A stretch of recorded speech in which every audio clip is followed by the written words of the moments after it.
Hi Space Friends, welcome to this episode where we're going to use the lighting that we installed last time, and we're going to create the lava pool and the ending to the runway, and we're going to add all the details so that all of this is ready for the next step, which will be adding the big building. And we're going to do that using bricks on top of the lighting so that the lighting can bleed through. And that's what we're going to be using. So let's have a go and let's see where we can get to.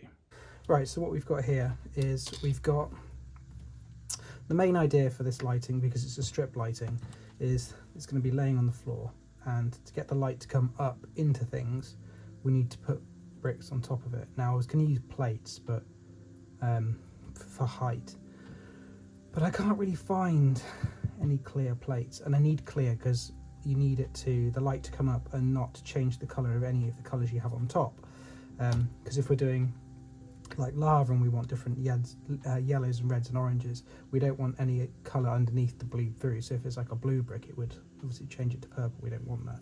So I needed it to be clear bricks, and I don't have any clear plates at all. There's no way I could do it with clear plates. So what I decided to do is use blocks, and because the strip is quite thin, I can use one high spaces to get above it, and then I can put bricks on top of it. So that's what I've done under here. These are all this way around, all the way down, with the strip underneath. And then we've got one of these is loose, I can show you. So we've got the brick there, obviously the light's bleeding through, and then we've got two reds, and then this little sort of like pod thing on top.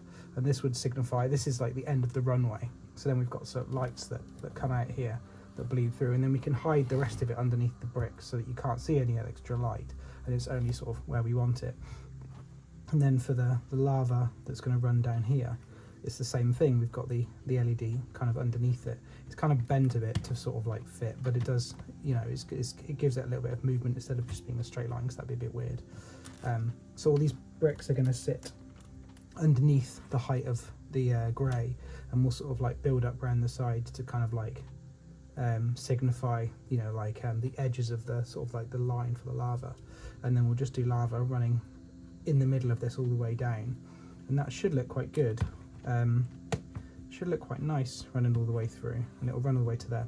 And then for this, I've decided that this building is going to come out to about here, so that'll be like the main building, and then I'm going to put the other building over here to hide the electronics, because the main block of electronics are underneath this, and I've got it to the right height so that it's like nice and hidden. And I was going to kind of do like a rocky outcrop, but actually it might be easier if I do sort of a rocky outcrop, but then with the other building on top of it, and then some sort of way to join them at the end over there, which then leaves kind of like this space here for other models to sit on to kind of like make it look good. Maybe we want like a big satellite dish here, be quite nice. Yeah, so that's kind of like where we are with the lighting, and that's how I've kind of used this lighting. And then everything else is kind of like buried under, you know, under stacks of bricks to kind of get the cables kind of tight in. The cable runs all the way under here, all the way back to over there, just underneath, straight line between these bricks, so you never actually see it. So it's quite easy to hide the electronics underneath these, which is why I did a Mills plate, because it lets me, you know, gain height to hide all the electronics that you never actually see them. And then we'll find a way of making this cable hidden when it runs into these buildings to do the lighting on the top. So I think that's looking quite good. Okay, we've got all of the grey plates down now on all of the slopes, and we've made the shape of the river. We've used red and orange 1x2s and 1x1 plates to fill up all this, and this is quite nice. It's all bled through, and because they're next to each other, the light kind of bleeds between the ones that don't have an LED directly below them, so it looks quite good at night. So we've got all this set up now, and the whole board's kind of like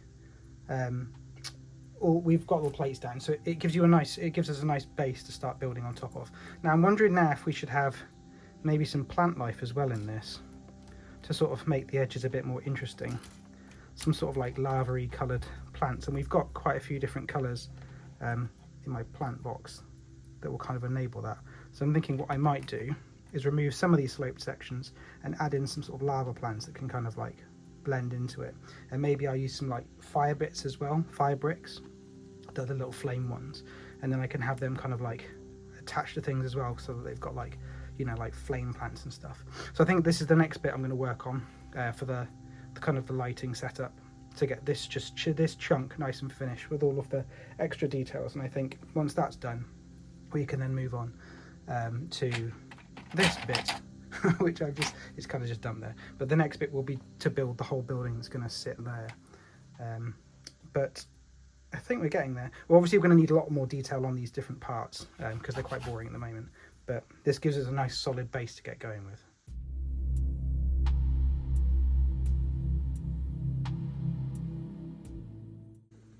Okay, the leaves are done. I've ended up doing quite a lot more than I planned.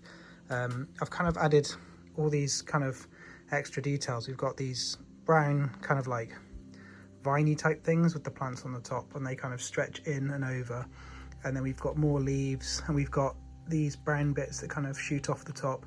And it kind of helps to tie it all in because we've got the brown of this and the yellow of this with the yellow there, and sort of oranges, which are kind of like fiery colours.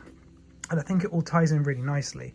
And I think it makes the area look a lot more interesting. And when it's dark, the light kind of reflects off all of these different bits, which does look really nice. And to tie that in further, what I've done is I've also done the exact same thing to this area and a little bit over there. So when it's all tied back together, it's going to look quite nice to have those three bits kind of working together. What I wanted to do was add like a little platform that came over here, so like a little like a science monitoring platform. But when I built it, it was too big and it kind of dominated the space, considering this is going to be huge, this building. So what I might do is, because this is where the building's going to go, I might have a little room that's sort of, or like a little platform that pops out over the edge of this with like science equipment on, so it looks like they're doing research on this area, which I think might look quite nice. And I've kind of decided on the size of this building. I think this size here is probably good, and then so obviously with the extension-y bit there, and then I'm going to go around this corner as well, so it'll be more of an L-shaped building than I originally planned. I originally planned kind of like two pods of buildings, but actually I think one building that's L-shaped might be more interesting and fit the space better than two buildings. And then that kind of the only bit then is we're going to have this space here and this space here, but we do want to put in a satellite radar dish or something along that line, some sort of communication-y dish type thing. So that's going to need to go somewhere. So it could go on the top of the building, but then we're increasing the height, and one of the things I wanted to reduce was height, so maybe not that. So it could go there, or it could go here, or maybe we will put it on the top, or we could put it in front, I don't know. I think the next thing to do is get this building done, which will help to give me an idea of what other placements we've got for other pieces. I think adding this section has kind of changed how I kind of view the whole piece. It was originally a display piece, but it was more of like just a display piece for the models, but now it's kind of more of a display piece in itself, with all these kind of extra details. So I think it's going quite well. So the next bit is going to be that building, which will be kind of a big thing in itself, because there's going to be a lot of details and a lot of planning involved to make that. So I'm going to start that next. Thank you for watching. If you want to see more in this series, like and subscribe, and we will see you in the next one.